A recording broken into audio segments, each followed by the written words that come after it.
女士小心翼翼地切着豆腐，丝毫不敢松懈。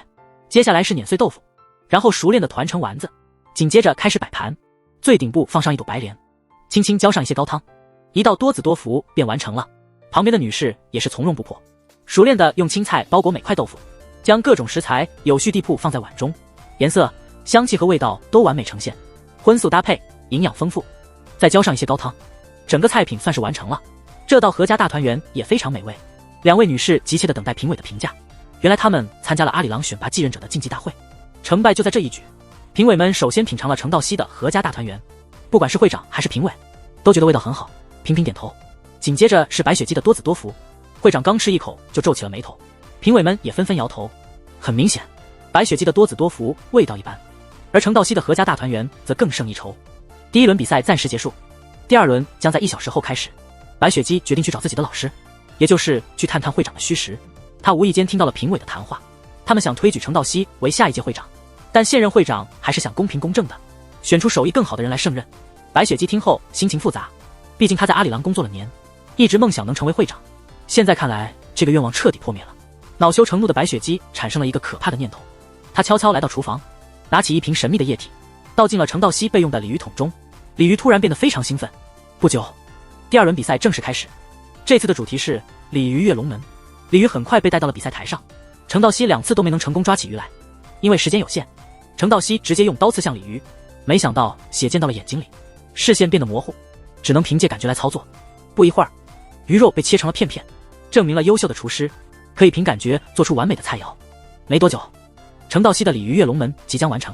白雪姬看着他熟练的操作，知道自己已经彻底输了，他直接将水倒进油锅，白雪姬顿时乱了方寸，真是引火上身。会长立刻让人将他拉下去，他却辩称自己还能继续烹饪。此时他的手连刀都拿不稳。比赛结果显而易见，程道熙获得了胜利，会长将最高荣誉奖章颁给了他。然而这本是最幸福的一天，却成了他的噩梦开始。刚刚还在开心庆祝生日，下一秒丈夫却提出离婚，这一切来得太突然，女人完全没有心理准备。丈夫的态度非常决绝，没有任何商量的余地，而导火索竟是女人的事业。丈夫明确表示是因为女人忽视家庭，所以才提出离婚，这在婚姻中实在是荒谬。不久前，女人凭借精湛的厨艺，刚获得了阿里郎厨师名将荣誉，成为韩国最高伦理机构的会长。家庭本应迎来美好时光，但丈夫却选择了这时提出离婚，这对女人是沉重的打击。尽管她苦苦哀求，但丈夫仍决心离开。坚强的女人一度想不开，甚至试图自杀，幸好及时被救，并未有生命危险。他们最爱的小女儿那晚也失踪了。经过警察的彻夜搜寻，最终在邮轮甲板上找到了女儿的衣物。女人因一连串打击彻底失去理智，在那种状态下，她似乎听到了女儿的哭声。在医院附近意外发现一个小女孩，看到女孩脖子上的项链，思女心切的她误将该女孩当做自己的女儿。原来在游轮上，女儿在游乐场玩耍的时候不小心丢失了项链，这项链恰好被这个小女孩捡到了。走失的小女孩偶然遇到了这位母亲，于是一场混乱的认错就这样发生了。紧接着她的丈夫看到了这一幕，他立刻告诉她真相，但此时他已完全被对女儿的思念蒙蔽，他不愿面对女儿丢失的事实，坚信眼前的小女孩就是自己的女儿，这让丈夫感到极其痛苦。他没想到自己一时的冲动会导致这么大的后果，他急忙前往警察局了解女儿的消息。警方告诉他，根据目前的情况，他的女儿可能已遇难。看着病床上熟睡的母女，丈夫似乎也接受了这个事实。就这样，小女孩以他们女儿的身份正式住进了家里。为了维护家庭的完整，丈夫决定永远保守这个秘密。实际上他们的真正女儿并未遇难，她在游轮上被一位好心人救了。这场人生的错乱如同一出戏剧才刚开始。到底是什么样的大将，让阿里郎的首席厨师花费数十年时间研究，但始终未能成功？不论是选择原料还是制作步骤，都严格按照天上食本的指导进行，但每次似乎都缺少那么一点味道。原来他们研究的是一种早已失传的黄金天酱，这是李氏王朝宫廷的御用配方，后来流传到了民间，不经意间被阿里郎得到。但天上食本只有上卷，下卷至今下落不明，他不知研究了多少次。遗憾的是，这么多年过去了，奇迹并未发生，他仍无法制作出那种独特而美味的黄金天酱。程道熙失望至极，不顾周围人的劝阻，想要砸掉酱坛。幸好前会长及时出现，阻止了他。不久后，白雪姬突然召开了新闻发布会，她声称拥有天上食本的下卷，并宣布将与阿里郎合作。同时，电视机前的一个老头看见这个新闻，他打开了他的密室，密室里藏着所有韩国厨师梦寐以求的东西，那就是天上食本的下卷。很快，阿里郎的前会长接到了一位老人的电话。老人告诉他，白雪姬手中的天上石本下卷是假的，真正的食谱在他手中。他还准确地报出了老人的名字，然后匆忙挂断了电话。他立刻命人查找老人的住址，不久后派他的孙子载荷去探查，要查明老人口中的食谱是否真实。载荷根据地址来到了一个小岛的民宅，看到一个女孩在做饭。他不知道，这个女孩正是10多年前在游轮上走失的青梅竹马和人猪。载荷在老人家里索取食谱遇到了重重困难，还被老人误认为小偷赶出了家门。载荷狼狈地逃跑时，恰好撞到了人猪，结果被撒了一身美食。童年玩伴的重逢，却是这样的情节，真是又好笑又令人感伤。但他们并没有认出对方。女孩在爷爷的衣柜里偶然发现了一件宝贝，正是韩国所有厨师梦寐以求的天上石本的下卷。传说这是李氏王朝的宫廷秘方，流传于民间，用它制作的黄金酱称得上人间极品。它的神秘程度，打个比方的话，它相当于《倚天屠龙记》中的屠龙刀。谁若得到这本食谱，将能统领整个韩国的餐饮界。而天上石本的上卷，目前掌握在韩国餐饮界领头羊阿里郎的手中。由于缺少下卷，阿里郎的首席厨师苦言黄金酱10年，没有丝毫的进展。一次偶然的机会，前会长意外得知消息，天上石本下卷可能出现在江湖上。他立刻派孙子载荷前往小岛探查真相，果然在这里发现了天上石本的踪迹。但老人怎会轻易地将其露面江湖？于是把载荷赶出了门外。女孩第一次见到载荷，就感觉非常熟悉。她不知道的是，眼前这个男人正是她小时候的青梅竹马。因为自己小时候走失了，他们并未能相互认出对方。女孩决定把食谱借给载荷使用。载荷看到食谱时确实心动了，但他还是拒绝了人猪的好意，毕竟这份礼物太珍贵了。就在这时，载荷接到了一通电话，主厨不慎受伤了，今天还有一个大型活动要举行。情急之下，载荷只能让人猪暂时替代主厨，因为他之前见过人猪的刀工，实在是出色。在所有怀疑的目光中，人猪完美地将排骨上的肉剔了下来，他的刀工堪比5星级厨师。旁边的小妹都惊呆了，她忍不住夸赞，简直就像机器切的一样。没多久，厨房的2个人因小事起了争执，旁边的鱼没人处理，人猪主动帮忙处理鱼，不用一盏茶的时间，他已经将鱼切成了片。他精湛的手艺也吸引了众人，大家都停止了争吵，所有人都对人猪的手艺感到震惊。接着他又帮忙看汤、炒菜、炸藕、翻豆腐，还顺便切了些小菜，最后还翻了个鸡蛋。人猪忙得不亦乐乎，此刻他仿佛就是主厨。就在这时，白雪姬赶了过来，看着这个外表平凡的女孩，居然有着如此高超的厨艺，确实让她感到意外。她现在最头疼的是即将到来的厨艺秀，主厨的手受伤了，肯定会受到影响。白雪姬灵机一动，决定让人猪作为主厨助手一同出场。但是高傲的主厨始终不看好人猪，还警告他不要搞砸了他的首次厨艺表演，不然他会后悔的。你们认为人猪能胜任接下来的厨艺表演吗？我们一起期待吧。女孩作为主厨，第一次登台进行厨艺表演，她看起来有些紧张，但作为今天的焦点，很快就调整好了状态。上台前还跟助手交代了一些细节，表演很快就开始了。女孩拿起鱼准备清理，但刀子卡在了鱼鳃上，因为手之前受了伤，现在根本发力不足。现场一度很尴尬，观众开始窃窃私语。女孩调整好状态，再次拿起菜刀，下一秒却不小心把菜刀甩出去了，真是尴尬至极。助手赶快上前把菜刀捡起来递给她，但她突然茫然不知所措，不知道接下来该怎么办。场面再次变得紧张。白雪姬见状站起来向观众解释说，女孩失误是因为手受伤，接下来的操作将由她的助手完成。她的话还没说完，所有人都震惊了。现在这糟糕的局面只能将错就错了。女孩不情愿地跟助手换了位置，她小心翼翼地走到主台前，面对观众期待的眼光，她很快平静下来，开始清理鱼，接着把鱼肉切成片。不用多久，女孩就切好了一整盘鱼片，紧接着开始搓丸子。她熟练的刀工显示出她的专业，根本不像个助手。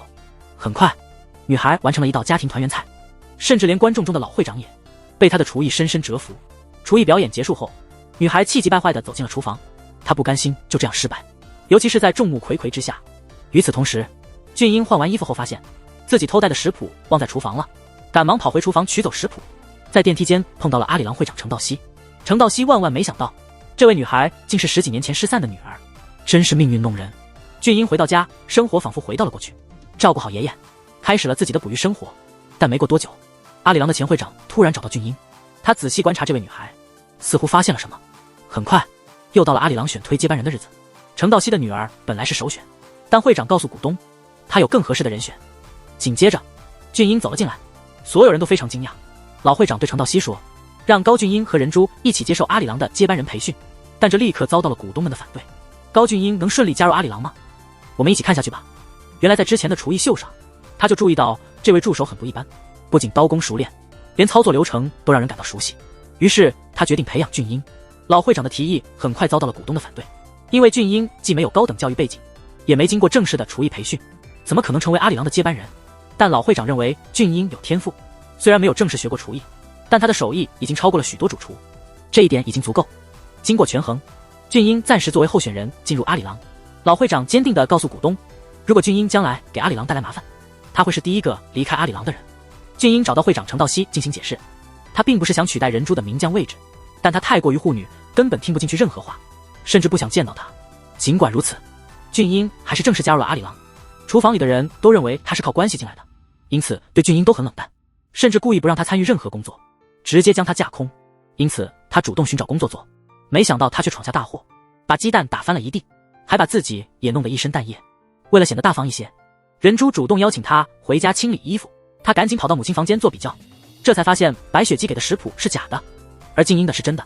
人猪很快就有了一个可怕的想法。不久之后，白雪姬希望能有机会举办晚宴，但他感到遗憾的是，这次晚宴还是由阿里郎主办，他打算趁此机会破坏阿里郎。与此同时，后厨的俊英情况也不太好，主厨让他做最辛苦的活，就是挑选豆子。幸好有同事帮忙，但他万万没想到，这位同事早已被白雪姬收买，他被只是在阿里郎内部搞破坏。你觉得他能成功吗？俊英能继续在阿里郎工作吗？让我们拭目以待。一位女士偷偷走进阿里郎的厨房，在冰箱前犹豫了很久，可以看出她心里非常慌张。不久，她便匆匆离开，不巧被会长的女儿人猪看到，她赶紧解释说是来检查煤气的，说完就离开了现场。人猪显得很怀疑，但他也没多想。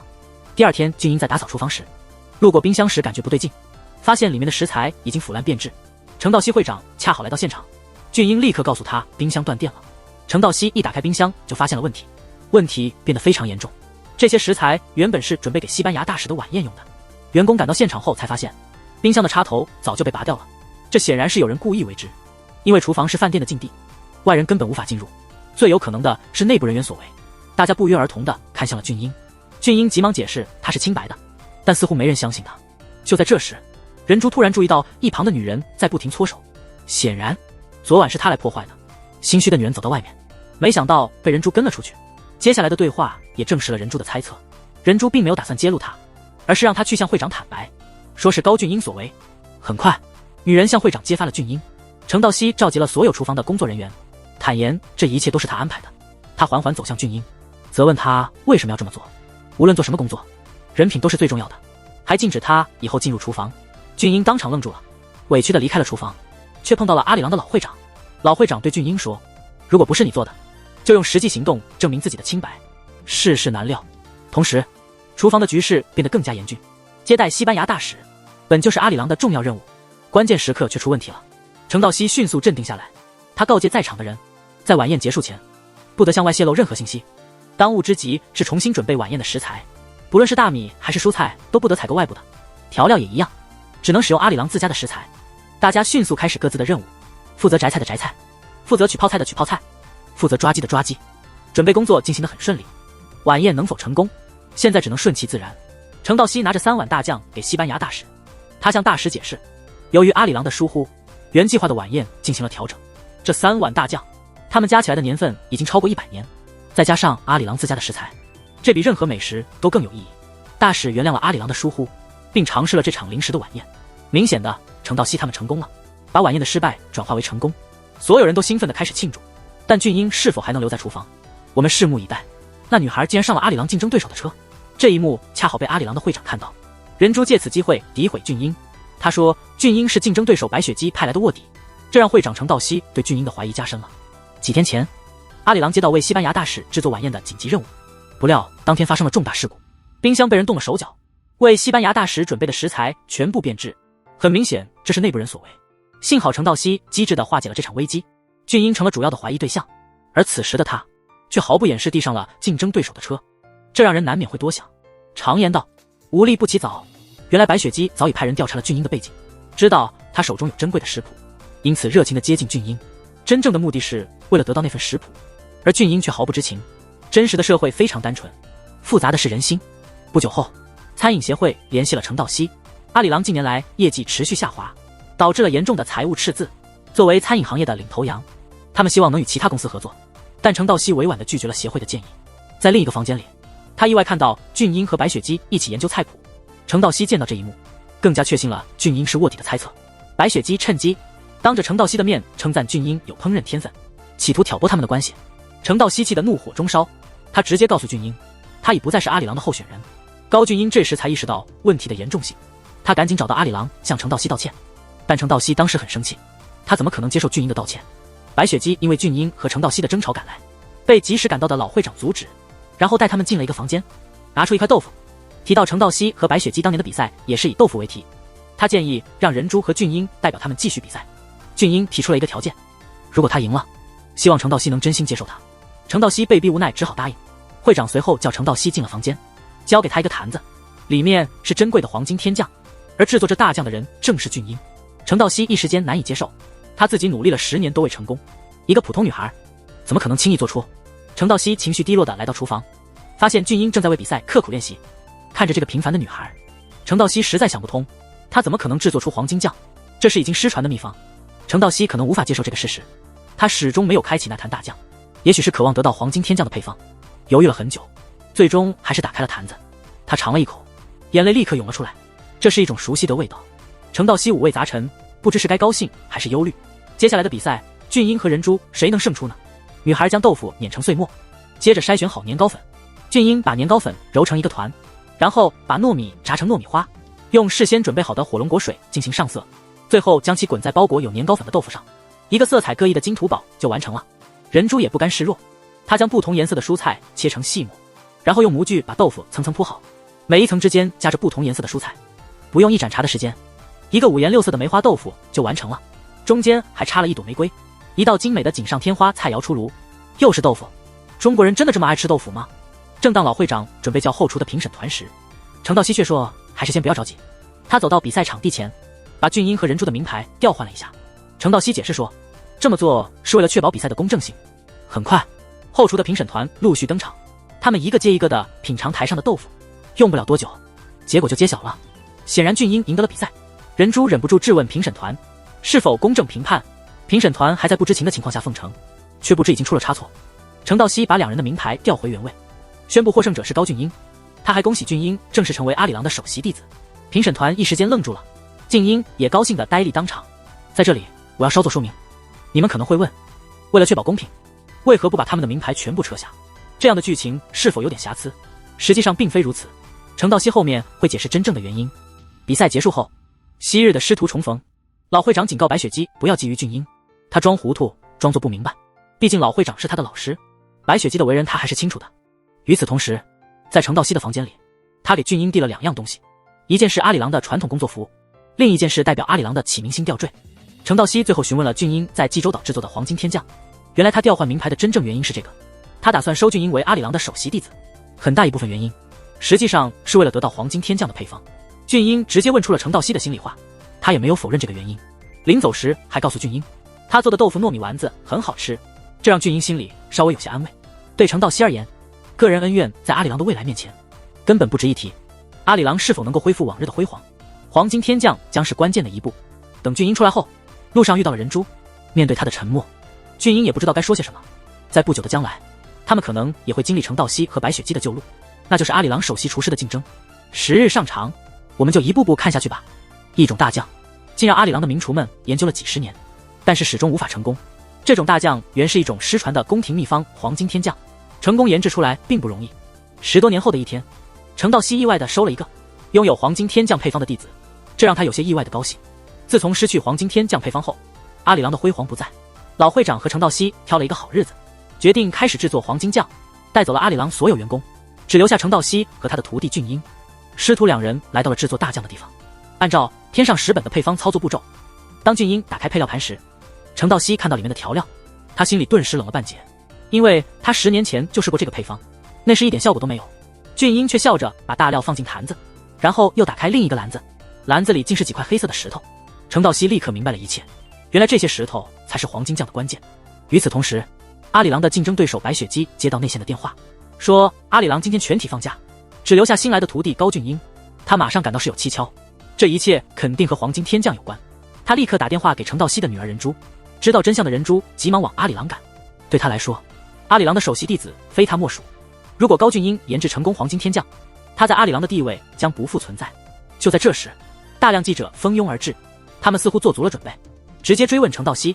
作为韩国餐饮界的龙头，黄金天降不是由名将制作，而是他的徒弟高俊英，问他是否应该退位让贤。面对记者的紧逼不舍，程道熙和高俊英都不知如何是好。看着局面越来越严重，任珠赶紧把俊英拉开，但记者们并没有放过程道熙，继续逼问黄金酱的配方。在老会长的指示下，程道熙违心地说是他自己研制出的配方。这一切都被远处的白雪姬看在眼里。不久后，他找到程道熙，扔下一沓文件就走了。文件内容是程道熙窃取徒弟配方，这个新闻很快上了热搜。显然这是白雪姬的手笔。阿里郎董事会紧急召开会议，这关系到企业声誉，老会长才说出真正的原因。为了让程道熙名正言顺成为黄金天降的研发者，只为挽救岌岌可危的阿里郎，但事情并未按预想计划进行。此时程道熙匆忙赶来，向董事会承认配方确实是高俊英的。他之前不敢承认，是因为害怕被外界认为不配管理阿里郎。此时董事会又提出一个问题，关于几天后的韩国美食节谁来负责？白雪姬建议让高俊英负责，程道熙也同意了这个提议。接下来的活动得依靠高俊英，因为只有他能挽救阿里郎。任珠也将作为俊英的助手参加。表面上看似任珠已放下一切，实际上他正在筹划更大的阴谋。这天白雪姬找到任珠，给他一份评委的食物过敏资料。俊英将面临又一次巨大挑战，他能否成功完成这次活动？女孩一次性准备了5个平底锅，然后将不同颜色的米饭倒入锅中，翻炒几下，用勺子做成花瓣形状，用大酱在盘子里画出莲花，将做好的花瓣轻轻放入花朵内。精致的五子登科完成。一旁的女孩也不甘示弱，先做出一整张煎饼，然后将煎饼分成小块，包入5种不同颜色的食材。不一会儿，精致的五福临门就做好了。国际评委陆续上台，先品尝了任珠的五福临门，获得了评委的一致赞赏。接着是俊英的五子登科，也得到2位评委的认可。但戴面具的评委海蜜却迟迟未尝。他看了一眼旁边的俊英，终于尝了一口，看似很费力地咽了下去，紧接着竖起了大拇指。就在这时，他身体似乎出现问题，被一名女子迅速扶下台。出了大厅还没走远，他就晕倒了。女子赶紧遮住他的脸，防止被记者拍到。很明显，由俊英主办的国际美食节，任珠却抢尽了风头。俊英觉得自己彻底完了，原本是来救阿里郎的，没想到发生了这样的事。阿里郎再次成为舆论焦点。他不知道，一切的始作俑者正是表面善良的任珠。原来不久前，阿里郎的竞争者白雪姬找到了任珠，递给他一份评委的食物过敏资料。原来国际美食家海蜜对香菇过敏，为了彻底击败高俊英，他故意删除了过敏资料，让俊英完全不知情。没有人预料到，名声大噪的美食家海蜜居然是阿里郎的厨工金道宇，他还是俊英的好朋友。比赛前，海蜜发现俊英的食材有香菇，他善意提醒了俊英，但他没有重视。在比赛现场，海蜜完全可以选择不吃，但因为是俊英首次主办美食节，他还是决定吃下去。结果发生了食物过敏。很快，新闻称海蜜自导自演，只为了增加曝光度。海蜜的朋友决定起诉阿里郎。俊英得知此事，觉得是自己害了阿里郎，决定去找海蜜解释，但被一再拒绝。俊英能否得到海蜜的原谅？阿里郎能否摆脱危机？海蜜为何隐藏身份在阿里郎工作？我们拭目以待。这是我见过最有心机的女孩，为了成为阿里郎的首席弟子，不惜陷害自己的搭档。在美食节大赛前夕，她没有告诉俊英评委的过敏信息。就这样，海蜜差点因中毒住院，而有的媒体却说是海蜜自导自演，只是为了提高自己的知名度。海蜜的经纪人决定起诉阿里郎，消息立刻占据了各大新闻头条。阿里郎面临前所未有的危机，生意本就不好，现在情况更是雪上加霜。俊英也被阿里郎暂停了所有工作，但出乎意料的是，国际著名的美食家海蜜居然是阿里郎里的小厨工金道宇。他和俊英是好朋友，为了不连累阿里郎，他决定亲自去找海蜜解释清楚。海蜜看到在酒店外苦等的俊英，决定让经纪人撤销对阿里郎的起诉。但海蜜又听到了更麻烦的消息，由于他在国际上的高知名度，经纪人悄悄接受了阿里郎竞争对手萨那莱的广告，并且合同已签，这让海蜜陷入两难。因为白雪姬是他的母亲，10多年前为了夺得阿里郎会长职位，他独自让双胞胎兄弟参加比赛，没想到哥哥突发心脏病去世，这一直是海蜜心中的痛。10多年来，他一直怨恨自己的母亲，这也是他隐藏身份在阿里郎工作的真正原因。虽然已是国际著名的美食家，但鲜少有人知道他的真实身份，包括他的母亲。海蜜约见白雪姬于酒店，当面撕毁合同，还支付了违约金。白雪姬无法忍受这种侮辱，她毕竟是韩国著名的餐饮企业家，气得差点当场去世。不久后，白雪姬找到海蜜的经纪人，给了他2个选择，要么通过媒体揭露海蜜没有契约精神，要么参加萨那莱赞助的美食直播，还递给他主厨名单。俊英竟是这次活动的主厨，这让海蜜有些惊讶。他直接同意了经纪人的提议。原来不久前，白雪姬得知俊英被阿里郎暂停工作，就开始考虑如何将他招至自己公司，因为他看中的是俊英对美食的天赋。不久后，以海蜜为主角的美食直播正式开始。他与俊英在直播中默契十足，加上海蜜的高人气，收视率迅速飙升。在最关键的时刻，海蜜突然更换了菜单，做出了阿里郎的招牌菜，这让后台的白雪姬怒不可遏，气得差点要跳楼，但也无法改变什么，因为这是直播节目，这无疑给阿里郎做了一次间接广告。同时，阿里郎接到了海蜜撤诉的消息，阿里郎再次度过了一次危机。然而直播结束后，人珠偶然发现了一个秘密，他认出海蜜就是金道宇。人珠得意地看着海蜜，他会揭露他的真实身份吗？俊英还能回到阿里郎吗？这个女孩实在太有心机了，她为了陷害比自己优秀的同事，差点让母亲辛苦经营的阿里郎毁于一旦，而这一切都被母亲程道熙无意中发现。原来她嫉妒同事比自己优秀，母亲的注意力都放在了同事俊英身上，她才采取下策陷害俊英。而愚蠢的她正好被竞争对手白雪姬利用。程道熙面对优秀的徒弟和自己的女儿，也感到非常为难，但人都是自私的，他最终还是选择了原谅自己的女儿。老会长建议程道熙让俊英回来，但他拒绝了，因为这会影响到人珠的心情。结果俊英最终没有回到阿里郎，却被白雪姬乘机钻了空子，把俊英招到了自己的公司。人珠在阿里郎取代了俊英成为首席弟子，开始在厨房里工作。俊英在白雪姬的萨那来勤奋学习，本以为生活会平静下来，没想到又起了波澜。不久后，白雪姬带着俊英拜访老会长，他的真正目的是炫耀，因为无论是老会长还是白雪姬都认为俊英是难得一见的美食天才，失去俊英相当于失去了一位关键人物。此时在外面等待的俊英在院子里遇到了一位男士，这位男士正是人珠的父亲。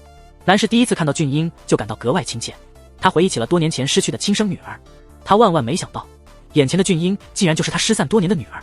人珠早已知晓这个秘密，这使他对自己得来不易的一切更加担心。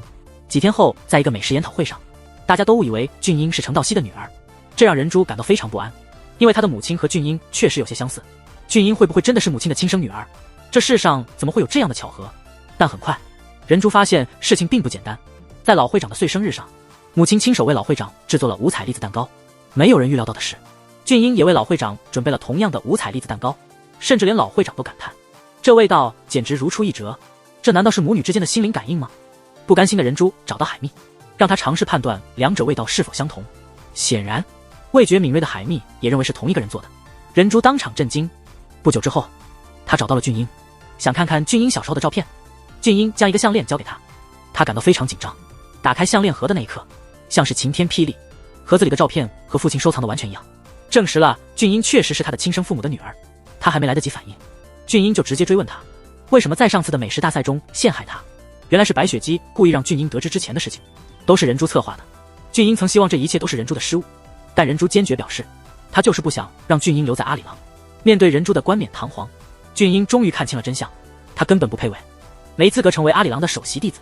俊英屡次受到人珠的陷害，他决定反击，不再是任人摆布的小白兔。俊英有没有可能重返阿里郎？他能否粉碎人珠的阴谋？让我们拭目以待。女孩向面粉中倒入了一瓶神秘粉末，用勺子搅拌均匀之后，迅速离开了现场。不久之后，俊英在不知情的情况下揉好了面粉，这是他明天比赛需要用到的食材。他突然感觉手使不上力，但他并未太在意。第二天早上，他发现情况不对，首先是扣子一点力都使不上，然后是朋友递给他的水杯直接摔到了地上，甚至连海蜜送他的刀具也拿不稳。因为着急参加比赛，他也没有太在意，匆忙地离开了。不久，比赛即将开始，选手们都在忙着准备食材。就在这时，搭档递给俊英调料的时候，却掉到了地上。俊英满脸疑惑，他的手似乎失去了感觉。紧接着又是一次，同伴还在安慰他不用紧张，但只有他自己知道，他的手似乎真的出了问题。俊英内心焦虑，此刻无法后退，只能强行参加比赛。比赛很快开始，开始时一切似乎还顺利，似乎没有什么问题。不过没过多久，意外发生了。俊英切菜时几乎没力气，他强忍着继续比赛。在炸年糕时，竟把筷子掉进油锅，怎么也取不出来。距离比赛结束还有半小时，他非常着急。台下的亲友们也非常焦急，看着其他选手即将完成比赛，俊英显得特别着急。最终，意外还是发生了，他不小心将开水洒在了自己的腿上。就这样，俊英遗憾地离开了比赛场地。最后，阿里郎的人珠赢得了比赛第1名。在医院里，俊英仍然什么也抓不住，辛辛苦苦准备了几天的比赛，就这样因为自己的双手而毁了。然而俊英不知道，他的手神经受到了某种毒素的侵害，这才导致了手无力的现象。这到底是怎么回事呢？原来在比赛前一晚，为了阻止俊英取得好成绩，人猪悄悄跑到厨房，将一瓶曼陀罗花粉倒进了俊英准备的面粉里。正是这曼陀罗花粉导致了俊英的受伤，它会使人的神经麻痹，这又是人猪的阴谋。俊英比赛失败，这意味着他无法返回阿里郎。人猪再次破坏了他的计划。他还在心安理得地接受媒体采访。在医院里，俊英突然想起比赛前他在厨房门口遇到了人猪，难道又是人猪的手段？善良的俊英很快排除了这个念头。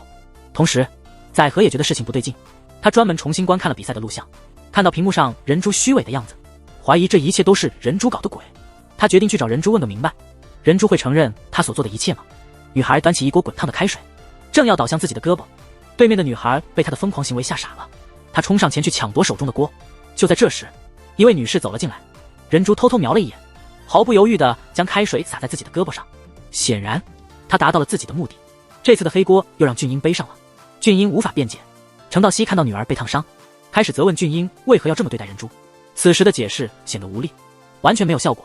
原来不久前，人猪为了阻止俊英比赛，对他的食材做了手脚，导致俊英的手失去知觉。俊英确信这是人猪的手段，去找人猪理论，结果又一次被人猪陷害。不久后，他的养父告诉他，俊英的亲生母亲是程道熙。他一时间难以接受这个事实，没想到接下来的事情更加出乎意料。由于阿里郎连年亏损，首尔政府停止了对阿里郎的资助，这给了竞争对手白雪姬机会。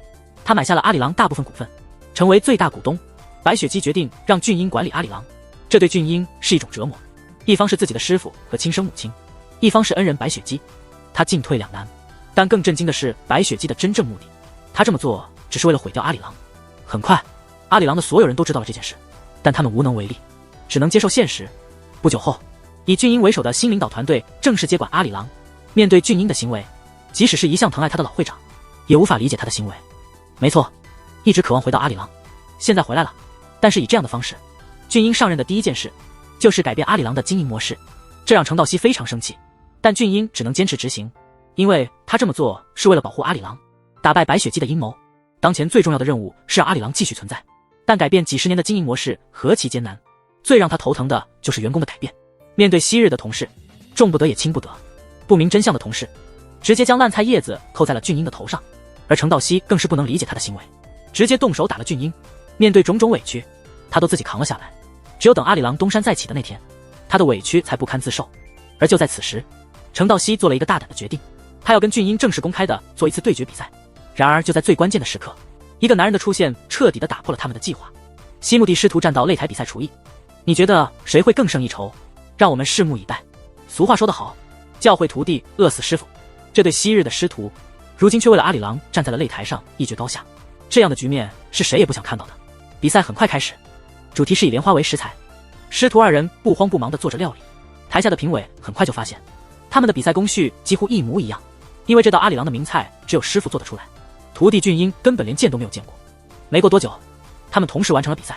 评委们意外地发现，虽然菜式不一样，但味道几乎一模一样，一下子全场都沸腾了。就在此时，另一个女孩站了出来，说徒弟是抄袭了师傅的作品。顿时全场哗然，纷纷指责女孩违规作弊。但真正的原因根本不是这样，俊英其实就是师傅程道熙的亲生女儿。她在小时候每天看母亲做这道菜，所以自然而然也会做。而所有人都知道，唯独程道熙自己不知道。而接下来的事情，隐藏了20多年的秘密终于在这个家庭爆发了。那一天，他的哥哥任宇邀请俊英来吃饭，令俊英没想到的是，竟然是师傅家的家庭聚会，这让俊英感到非常尴尬。师徒俩见面尴尬异常，程道熙直接让俊英离开。俊英正要离开时，旁边的老父亲忍不住说了出来，俊英其实是你的亲生女儿。这消息犹如重磅炸弹，程道熙和人猪都被惊呆了。他半天没能反应过来，在丈夫和儿子的劝说下，他一时接受不了这个事实。或许他真的失忆了，也可能是不敢面对，带着人猪急忙离开了现场。程道熙回到家后仍不敢相信，直到丈夫偷偷把亲生女儿的照片放到她房间，对比后才发现童年照片确实不同。难道俊英真是自己的亲生女儿？最终在那天晚上，她鼓起勇气向丈夫询问，原来女儿人猪的真名是宋妍宇，高俊英是自己的亲生女儿。当年女儿人猪走失后，程道熙受不了打击，出现了失忆，错把在海边走失的宋妍宇当成了自己的女儿。真相终于大白，程道熙深感后悔。同时，白雪姬发现俊英在暗中帮助阿里郎，她决定放弃俊英，将程道熙是俊英亲生母亲的事实公开。很快，报纸纷纷报道了这一消息。程道熙预见到白雪姬会引媒体来阿里郎，早已准备好应对。不久后，阿里郎外围记者围得水泄不通。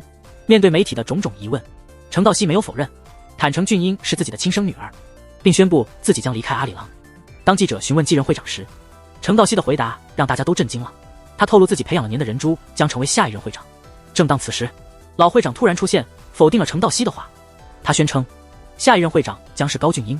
阿里郎的新会长到底是谁？女人从桶里捞起鱼，似乎在害怕些什么，犹豫不决。他终于拿起刀，但下一秒却把鱼摔到了地上。观众议论纷纷。你要知道，他曾是韩国非常有名的厨师，怎么会犯这样低级的错误呢？原来22年前，为了争夺会长一职，他心中留下了不可磨灭的阴影。一是失去会长职位，二是为了参赛，把患心脏病的儿子留在家中，结果儿子发生了意外去世。22年后，同样的一幕再次上演，但这次是为了帮人猪争取会长职位。程道熙来安慰白雪姬，让她接受现实，不要永远活在过去。这一刻，他意识到自己始终输给程道熙。人猪和俊英的比赛很快就开始了。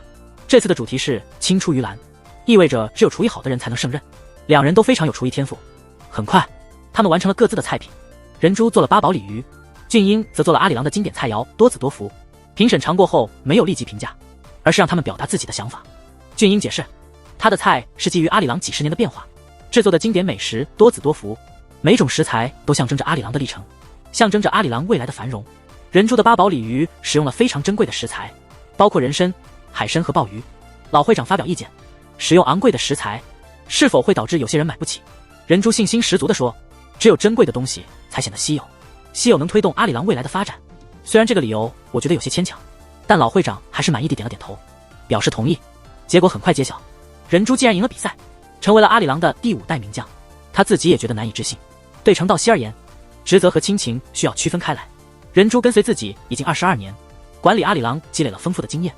尽管俊英在烹饪上有天赋，但阿里郎的名将首先得是管理者，其次才是出色的厨师。俊英对结果也很平和，因为他本来就没把心思放在成为名将上。